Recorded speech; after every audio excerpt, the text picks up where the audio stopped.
Alright guys, today's video is going to be an important one because I'm going to talk about some of the basic concept behind how to organize attacks and also defend during matches. Now I've seen a lot of the players, because it's a brand new game, so this is kind of to be expected, but a lot of players are kind of using their own characters by themselves without really considering, the whole team of three, exactly how the match has been played out, how are the opponents going to react to your moves, etc. And those are, to be honest, all of the basic fundamental mechanics or concepts you need to have as you move higher up in the ranking. So I'm going to try my best to teach you guys exactly how. Now, obviously, today's video, I'm not going to try to make it super complicated. It's going to be more like a blueprint where you guys can have a solid foundation, and then you guys are of course then free to try out whatever other strategy on top of this as well. But I do feel like today's video is going to be good enough as a fundamental beginner's course for you guys to start understanding kind of the main idea behind team plays in this game. Okay, so the best way, first of all, to try out any character and practice them is actually going into the training mode here. And what you're going to do is you want to go to free trading. You're going to pick whichever character you want. I'm going to pick Izuki for today's video because he's a play guard, so that actually shows you how both for him to attack by himself and also how he can then play make as well. And then for the opposition, you can pick whoever you want. It doesn't really matter because the first thing you actually want to do is switch off the opposition. Okay, so free training is quite nice in the sense that there are quite a few different settings that you can do. So the first one I'm going to do is I'm going to get rid of the rival, which is basically the person who is going to defend you. Okay, now when you have a character, obviously there are a bunch of skills that you can do. So you need to know exactly what type of skills he's capable of. Normally it's split out into two ways. One is going to be the attacks that he can do when he's holding the ball. The second thing is the attacks he can only do when he's when your teammate is about to pass the ball to you. Okay, so those are normally two different modes of attack, but once you know which mode of attack you want, it's going to be the same process afterwards. Okay, so for Izuki, he only have ability to attack when he is actually holding the ball, so that's kind of why I'm only going to show you one mode, but you guys can of course extrapolate to the attack patterns for example, for characters who have the catch and shoot or catch and drive abilities, etc. Okay, now first thing for a character is you need to test out exactly what are going to be their range of attack. So for example, if I have Izuki, I can drive to one side. This is kind of the range. That's how far he's capable of going. You need to have a rough idea of whether or not your opponent is able to follow up with that. And then the other thing is you want to test out the drive in both directions. So for Izuki, if I press it on one side, he is able to drive towards here from the middle. And then if I press it twice, he is able to drive to the other side, but this is a slightly shorter range. Okay, so what that basically means is that if you see more empty space on one side, what you should be doing is you should go straight into that with a single drive. Double drive back to the other direction because it's a shorter drive. Those are not normally going to be your main mode of attack when there's open space. That's more just to give you more attack patterns so the enemy knows you're not always only going in one direction. Okay, so that's the first thing you need to figure out. Then the next thing you need to figure out is that now that you know the range, you need to know what skills that he can activate on the different range. So for Izuki, for example, he has a fadeaway, a very small fadeaway, but he's capable of doing the shoot right after his drive, so you can do that. And of course he can do that in both directions. And then of course he also have methods to attack the basket as well, and it's going to go a drive and then go for a layup. Now he does actually have a second block timing for the layup. However, the direction, the location you're able to pull it off is only kind of around the 30-degree angle from the basket. So for example, if I do it around here and then I do it here, you can see he done a double pump layup kind of stuff. So basically when someone's trying to defend this, they actually need to have two different people guarding Izuki because he can actually lay up with two different timing. However, if I'm actually doing it in the middle, then what you realize is that I'm no longer able to do that double layup because it can only be activated on the different range. Okay, so that's something you need to figure out. And now that you know all of the attack pattern and also what range you can actually execute them, what you should find out is that what attack pattern is able to get you to a zone or to a range where you are able to have the most number of moves possible. Because the way you want to do this is that so that you can always start up with the same move or the same drive. However, the opponent is not going to know which way you're going to attack. So for example, if I'm Izuki, I attack from the middle. the opponent knows that I can only do a layup with one block timing, or if I do a normal shoot, that's fine, but one's in, one's out, okay? So it's quite easy for you to tell. However, if I have a way to get back to this range, then what I can do is I can actually do a double pump layup, and therefore that forces the opponent to have two people to guard me. What they would have to guess which block timing they need to do for my layup, okay? And then if you don't want to do, you can also add in your fadeaway as well. So for example, if I start off here, what I can do is I can do this. It's a fadeaway, okay? So that basically forces one person to be guarding you. Then what you can do is in same location. Oops, I pressed that too quickly. What you can do is in same location, you do a double layup. So that's another attack pattern, okay? And then of course you can also do a single layup.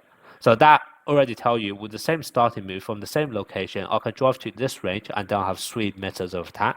And normally what that means is the enemy is no longer able to defend you by themselves, and therefore you're forcing the enemy either to take a guess on how you'll be attacking, or in the high ranking games, the opponents need to allocate between themselves who is going to do what. Okay, so that's basically the main thing you want to do.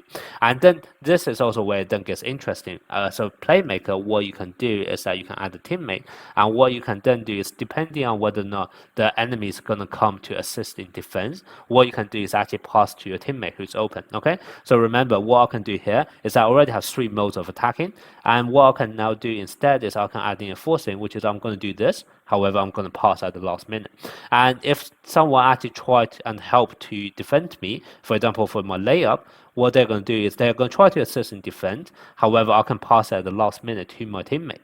And then as a result, they will be open because they have come to try to block me and leaving their teammate open. Okay, and that's kind of why as a playmaker, you want to not only be capable of scoring, but the reason why you want to be capable of scoring is so that you are enough of a threat, so the opponent will come and guard you or mark you, and at that point it will then create opportunity for your teammate, and that's going to be the right timing when you pass. Okay, that's going to be the same concept behind all of the playmaking in this game. Okay.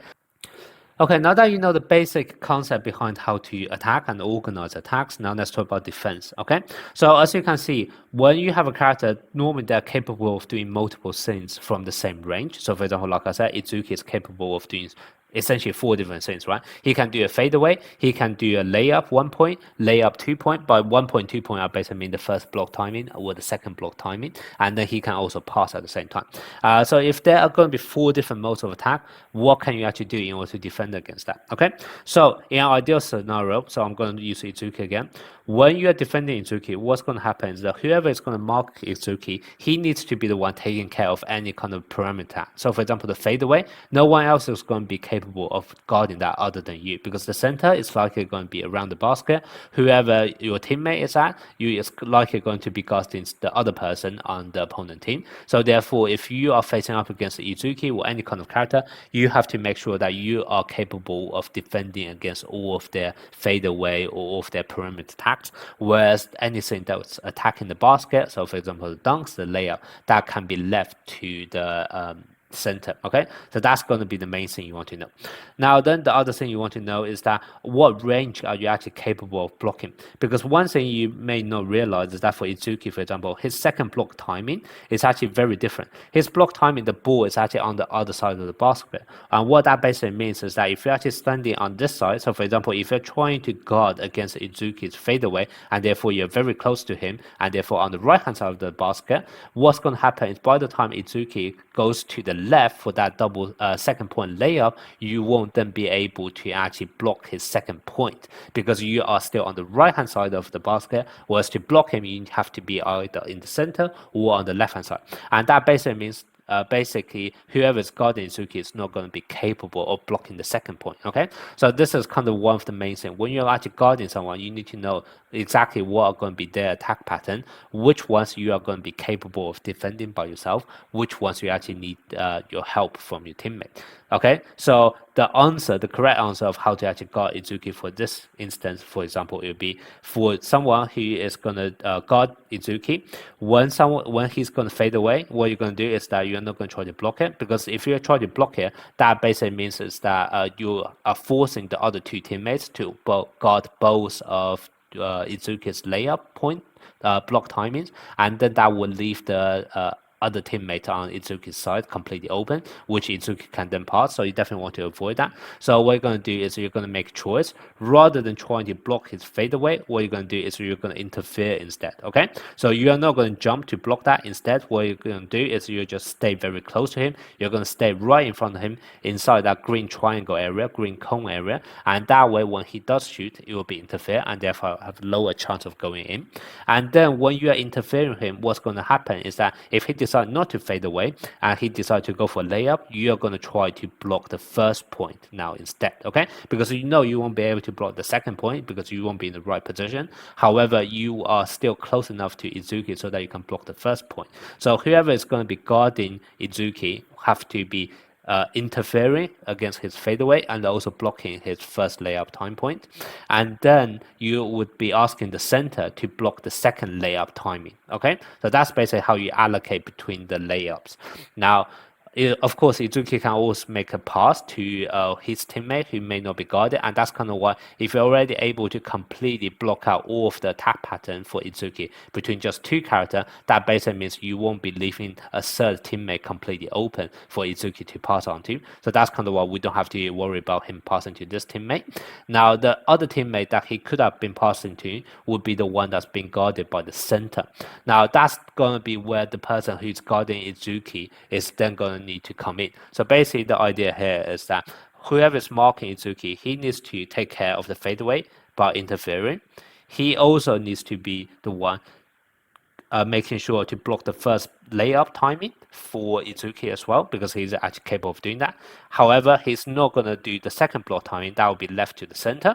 However, if at this point Izuki then pass to whoever is the center is guarding, because the center needs to jump for your second block timing, whoever is marking Izuki now need to rush back to then defend whoever your center was previously marking, okay? So that basically means that when someone is actually making an attacking pattern and your teammates assisting you in defense, you have to make sure then you are going to cover whoever they are marking. So basically you do a quick switch defense in that moment, okay? And that is basically why you are able to completely shut down Izuki, even though he has literally 4 different attack patterns. You are actually able to shut him down completely at high ranking games. And let me show you guys a few gameplays so you guys know how this works in action. So here I am Izuki and I have the ball. So what you can see here is that the 2 people right in front of me and 1 on the other side. So I know if I do a layup here, right now it's not the right timing. It's very easy to be blocked. So I'm just going to hold the ball slightly and just move around, trying to see whether or not I can just wait for some opportunity to happen to either just lay up or then to make a pass, etc. And then at this point, I noticed that all of the opponents are kind of edging towards to my side, just judging by the way they move. So previously they were all on the left, now they move towards center. So with this kind of direction, it's likely they would then move over to my right side, toward to the right hand side of the basket. So if I actually do a second point for the layup, this normally means they shouldn't be able to actually get into position to block it. And that's kind of the idea here. You can see when I actually do the second layup here, or the second block timing layup, all 3 of the opponents are on the right hand side, so none of them could have even tried to block it. And now that I have showed the opponents that I'm capable of actually to do a layup, especially on the second point, what's then going to happen is that I can now create opportunity for my teammate. So here, what you can see here is that I notice actually it's far too far away for me to do anything. Like, he's not going to shoot 3-pointer, so I'm definitely not going to try to force a layup because I know this guy will just block my second point. So instead I done a pass to Kakami, who is obviously not going to be guarded because whoever the center should have been guarding my second point layup. Now let me show you guys a second clip. So this one, once again, I'm about to do a layup and I notice actually it's completely open. Not sure why he's on the 3-pointer line though, but I passed to him because it was completely open. But clearly he didn't expect the pass, and that's kind of what he passed back to me, and I know he's not going to attack, so I might as well just attack myself. However, knowing that, I know Akashi is actually able to get some open opportunity because the enemy doesn't seem to be guarding him very closely. So if you notice, what I've then done at the start of next turn is I send a message here to say try to get open. The message is normally on the top right hand side corner. If you don't know, in the game you can then click some sentences that you can say, and basically I'm telling Akashi to get open because I'm about to pass to him again. Okay, and that's gonna exactly what's gonna happen this time around. So I have the ball again. I'm going to do a layup. As you get into the right position, do a simple open shot. Okay, and that's how you play make it when you're solo matchmaking.